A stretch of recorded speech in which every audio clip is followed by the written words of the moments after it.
হরে কৃষ্ণ, প্রণাম সবাইকে। পড়ছি মহাভারতের আদি পর্ব থেকে 53 অধ্যায় বিনতার দাসীভাব প্রাপ্ত। তা আসুন দেখি কি বলছে এখানে, শ্রবণ করি সবাই। উগ্রশ্রবা কহিলেন, কদ্রু ও বিনতা সমুদ্র অতিক্রম করিয়া অতিসত্বর তুরক সমীপে উপস্থিত হইয়া দেখিলেন ওরা উঠতে উঠতে বিভিন্ন রকম সব কিছু দেখতে দেখতে, খুব সুন্দর পরিবেশ, এগুলো দেখতে দেখতে সমুদ্র পার করে গিয়ে দাঁড়ালেন। অশ্বটি শশাঙ্ক কিরণের ন্যায় শুভ্রবর্ণ। অশ্বটি যে একদম চন্দ্রের মতো সাদা, কেবল তার পুচ্ছদেশের কেশগুলি কৃষ্ণবর্ণ, কিন্তু তার পিছনে সেই লেজটা কৃষ্ণবর্ণ। তদবলোকনে বিনতা অতিমাত্রা বিষণ্ণ হইলেন। বিনতা বিষণ্ণ হয়ে পড়লেন, কারণ সে হেরে গেল। তাকে দাসী ভাব নিতে, দাসিত্ব গ্রহণ করতে হবে। পরে কদ্রু তাহাকে দাসীর কার্য করিতে আদেশ দিলেন। কদ্রু যেহেতু জিতে গেছেন, তো তাকে বললেন, তুমি এবার আমার দাসী হও। বিনতা পণে পরাজিত হইয়াছে, সুতরাং তাহাকে অজ্ঞত স্বপত্নীর দাস্যকর্ম আশ্রয় করিতে হইল। সে যেহেতু হেরে গেছে, বাধ্য হয়ে এখন দাসী হতে হবে তাকে। এই সময় গরুর অবসর বুঝিয়া মাতার প্রযত্ন ব্যতি রেখে স্বয়ং অণ্ড বিদারণপূর্বক বহির্গত হইলেন। এদিকে গরুরের জন্মের সময় হয়ে গেছে ঠিক সেই সময়। এইবার তখন সে ভিতর থেকে ভাবছে, তাই তো, মা তো নেই এখানে, মা থাকে তো বুঝতে পারছি না মা আছে। তখন সে নিজে নিজেই সেই ডিম ভেঙে বেরিয়ে পড়লেন। মহাসত্ব মহাবল সম্পন্ন সৌদামিনী সমনেত্রে নেত্র কামরূপ কামবীর্য কামাচারী বিহঙ্গ রাজ প্রদীপ্ত হুতাসন রাশির ন্যায় স্বকীয় প্রভামণ্ডলে সহসা 10 দিক আলোকময় করিয়া আকাশে আরোহণ ও ঘোরতর বিরব পরিত্যাগপূর্বক ভয়ঙ্কর প্রকাণ্ড কলেবর ধারণ করিলেন। তার তো আকার বিশাল বড় সে, এবং মানে আওয়াজ এত বিকট আওয়াজ করছে যে মনে হবে যেন কানের তালা ফেটে যাবে, এরকম অবস্থা। এবং সে তাকে দেখলে মনে হবে কোনো পাহাড় ঠাড় হয়তো হবে, এতটা তার দেহ। তাহা দেখিয়া দেবগণ ভীত বিস্মিত হইলেন। দেবতারা পর্যন্ত তাকে দেখে ভয় পেয়েছে যে কি এতটা মানে তার দেহ এমন, পর্বতের থেকেও ভয়ঙ্কর। দেবতারা মানে ভয়ভীত হয়ে গেছে যে এটা কি জিনিস, তারা তো এই প্রথম দেখছে। পরে তাহারা আসনস্থ বিশ্বরূপী ভগবান অগ্নিশরণাগত হইয়া যথাবিধি প্রণতিপূর্বক অতি বিনীত বচনে কহিলেন, হে হুতাসন। তারা মানে আসন টলে গেছে এমন অবস্থা। পরে একটু সুস্থ হয়ে আসনে বসে তারা ভগবান অগ্নিকে স্মরণ করেছে। তুমি আর পরিবর্তিত হইও না। দেবতারা ভাবছে অগ্নি বোধহয় এই রূপ ধারণ করেছে, তাই তারা অগ্নিকে আহ্বান করে তার কাছে বিনীত বচনে বলছে, বিনীত যে তুমি আর বড় হইও না ভয়ে। তুমি কি আমাদিগকে দগ্ধ করিতে ইচ্ছা করিয়াছ? তুমি কি আমাদেরকে পুড়িয়ে মারবে বলে ভেবেছ? মানে ওনারা দেবতারা ভাবছে বোধহয় অগ্নি তার রূপ বৃদ্ধি করছে। ওই দেখো, পর্বতাকার প্রজ্বলিত অগ্নিরাশি ইতস্তত প্রসৃত হইতেছে। বলছে দেখো, অগ্নির মতো যেন বড় হচ্ছে। অগ্নি কহিলেন, হে অসুর নিষুদান সুরগান। তখন অগ্নি বললেন, দেখুন,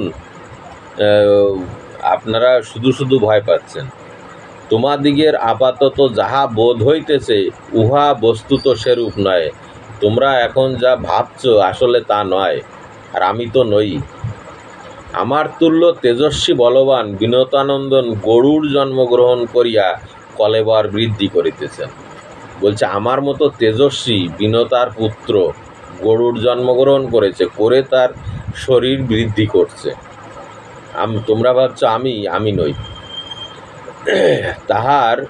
তেজরাশি নিরীক্ষণ করিয়া তোমরা মোহবিষ্ট হইয়াছ। তার যে তেজ সেটা দেখেই তোমরা মোহতে পড়ে গেছ। এরকম ওই নাক কুলান্ত কাশ্যপাত্য সর্বদা দেবতাদিগের হিত অনুষ্ঠান ও দৈত্য রাক্ষসদিগের অনিষ্ট চেষ্টা করিবেন। তোমাদের ভয়ের কোনো কারণ নেই।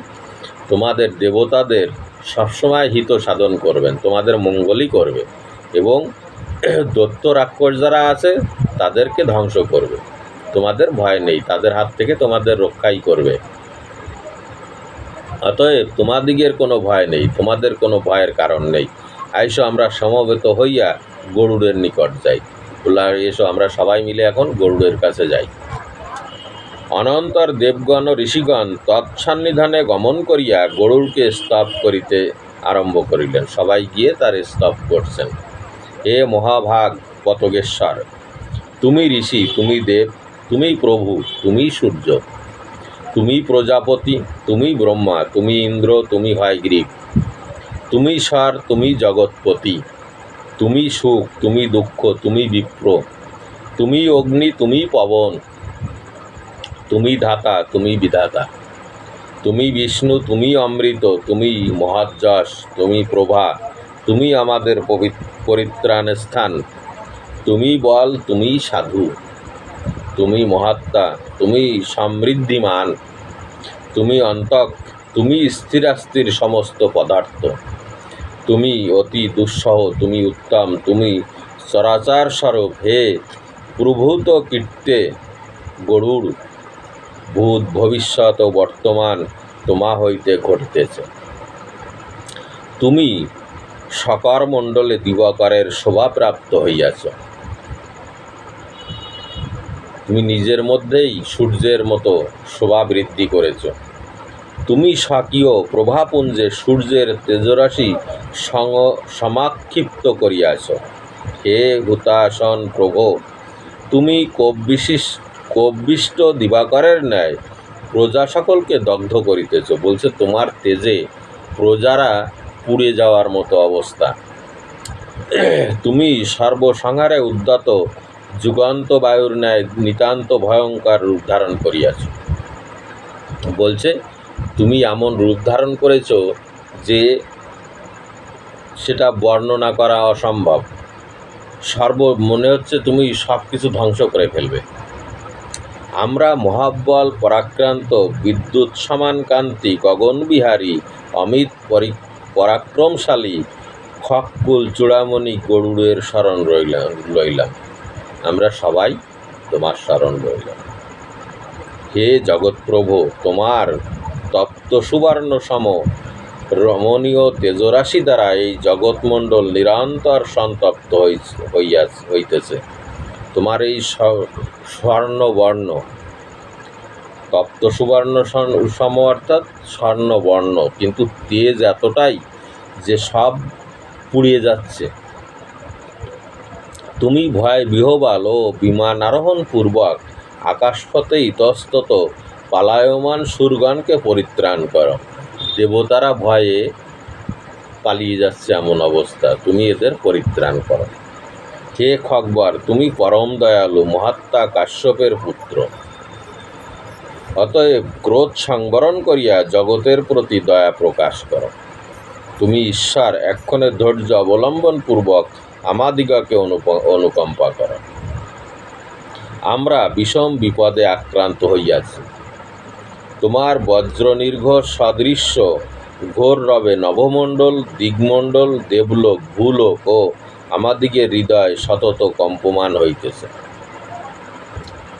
তুমি অগ্নিতুল্য স্বীয় শরীর সংকোচ করো, এত বৃহৎ শরীর তুমি ছোট করো। কুপিত কৃতান্তের ন্যায় তোমার অতি ভীষণ কলেবর দর্শনে আমাদের মন ব্যথিত ও শঙ্কিত হইতেছে। মানে এত তোমার এই দেহ এত বড় যে আমরা ভয়ে ভীত হয়ে পড়েছি। তুমি তোমার দেহকে ছোট করো। হে ভগবান খগাধিপতি, প্রসন্ন হইয়া শরণাগত জনের সুখবহ হও। তুমি প্রসন্ন হয়ে আমাদের মঙ্গল করো, এটাই প্রার্থনা করি। এটা এই পর্যন্তই। এরপরে সূর্যের সর্বসংহারক মূর্তি ধারণ, এটা পরের পর্ব। তো আসুন পরের পর্বে কি বলছে দেখি, এটা এইখানেই রাখলাম। হরে কৃষ্ণ, প্রণাম সবাইকে।